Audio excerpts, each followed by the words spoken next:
উচ্চ মাধ্যমিক পরীক্ষার্থীদের আমি বলি, তোমরা জীবনের সবচেয়ে বড় প্রথম পরীক্ষা মাধ্যমিক উত্তীর্ণ হয়ে উচ্চ মাধ্যমিক পরীক্ষার দোরগোড়ায় এসে উপস্থিত হয়েছ। এই উচ্চ মাধ্যমিক পরীক্ষাটি তোমাদের জীবনের লাইফ তৈরি করে দেবে, কেরিয়ারের পথ তৈরি করে দেবে। সুতরাং এই পরীক্ষাটি তোমাদেরকে খুব ভালোভাবে দিতে হবে। জীবন যদি তৈরি করতে হয়, জীবনকে যদি সাজাতে হয়, তাহলে উচ্চ মাধ্যমিক পরীক্ষাটি ভালোভাবে দিতে হবে। এই পরীক্ষায় তোমাদের ভালো নম্বর পেতে হবে। তোমাদের প্রথম দিনে রয়েছে বাংলা পরীক্ষা। এই বাংলা পরীক্ষাটি যদি তোমাদের ভালো হয়, তাহলে তোমাদের আত্মবিশ্বাস অনেক বাড়িয়ে দেবে, তোমাদের মনোবল বেড়ে যাবে। আজকে আমি তোমাদেরকে বাংলা পরীক্ষার একটি ফুল সাজেশান দেব। এই ভিডিওটি যদি তোমরা মন দিয়ে শোনো, পুরোটা দেখো, তাহলে অবশ্যই আমার সাজেশান তোমাদের পরীক্ষায় কমন পড়বে। চলো তাহলে শুরু করি সেই সাজেশান। তোমাদের বাংলা পরীক্ষায় থাকবে গল্প থেকে একটি প্রশ্ন। তোমাদের সিলেবাসে 3টি গল্প রয়েছে। সেগুলি হলো মানিক বন্দ্যোপাধ্যায় রচিত কে বাঁচায় কে বাঁচে, মহাশ্বেতা দেবী রচিত ভাত, সৈয়দ মুস্তাফা সিরাজ রচিত ভারতবর্ষ। তোমরা যদি এবছরের জন্য ভাত নামক গল্পটি করো, তাহলেই কমন পেয়ে যাবে। আমার খানবিদ্যা চর্চা ইউটিউব চ্যানেলে ভাতের একটা সারাংশ দেওয়া আছে। সেই সারাংশটি যদি তোমরা শোনো, তাহলে যে প্রশ্নে আসুক না কেন তোমরা উত্তরটি লিখে আসতে পারবে। তারপরে চলো কবিতা থেকে। কবিতা থেকে তোমাদেরকে 5টি কবিতা পড়তে হয়।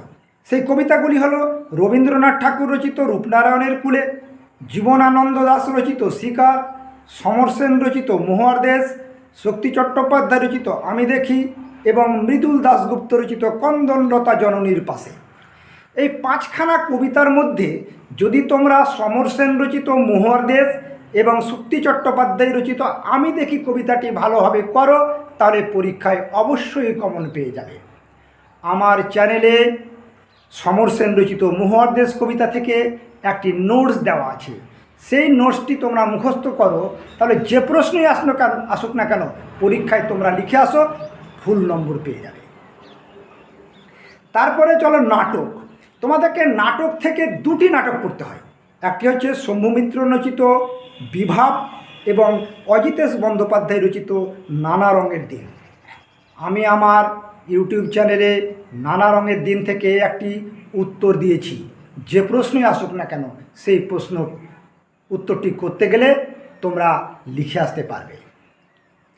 তারপরে চলো দেখি আন্তর্জাতিক কবিতা।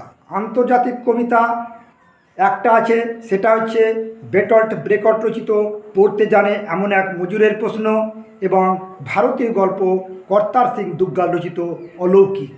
এই দুটো থেকে 2টো প্রশ্ন আসবে, তোমাদেরকে একটি করতে হবে।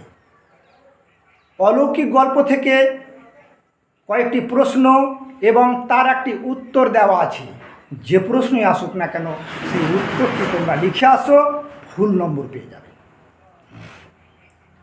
তারপরে চলো দেখি আমার বাংলা। সুভাষ মুখোপাধ্যায় রচিত আমার বাংলা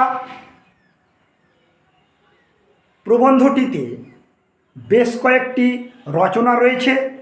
তার মধ্যে তোমরা গারো পাহাড়ের নিচে, মেঘের গায়ে জেলখানা এবং হাত বাড়াও এই 3টি প্রবন্ধ যদি তোমরা করো, তাহলেই একটি কমন পেয়ে যাবে।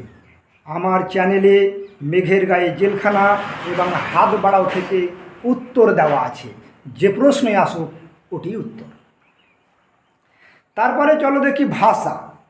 ভাষা থেকে তোমাদের সিলেবাসে আছে ভাষাবিজ্ঞান ও তার শাখা প্রশাখা, ধ্বনিতত্ত্ব, রূপতত্ত্ব, বাক্যতত্ত্ব এবং শব্দার্থতত্ত্ব।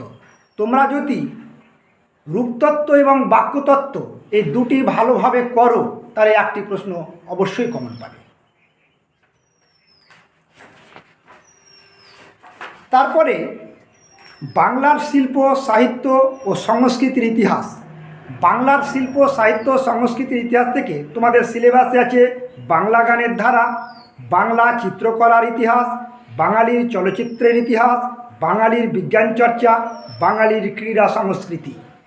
এই 5খানা আইটেম থেকে 4টি প্রশ্ন আসবে।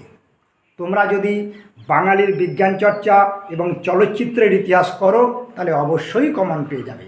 আমার খানবিদ্যা চর্চা ইউটিউব চ্যানেলে বাঙালির বিজ্ঞান চর্চা এবং বাঙালির চলচ্চিত্রের ইতিহাস থেকে একটি ভূমিকা এবং উপসংহার দেওয়া আছে। যে প্রশ্নই আসুক ওই ভূমিকা এবং উপসংহার লিখে আসো এবং ফুল নম্বর পাও। এবছর প্রবন্ধ রচনা মাইকেল মধুসূদন দত্ত খুব ইম্পর্টেন্ট রয়েছে। এই মাইকেল মধুসূদন দত্ত তোমরা ভালোভাবে করো।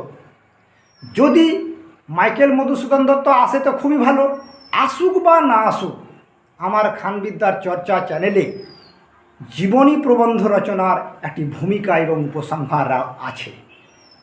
যার জীবনী আসুক না কেন তোমরা সেই ভূমিকা এবং উপসংহার লিখে আসো এবং পরীক্ষায় বাজিমাত করো। সবশেষে বলবো, পরীক্ষার সবথেকে বড় জিনিস হচ্ছে একাগ্রতা, মনোবল, উদ্যম এবং আত্মবিশ্বাস। এই কটি শব্দ একজন মানুষকে সফলতার দোরগোড়ায় পৌঁছে যায়। আরও জানাই, তোমাদের শুভেচ্ছা রইল, অভিনন্দন রইল।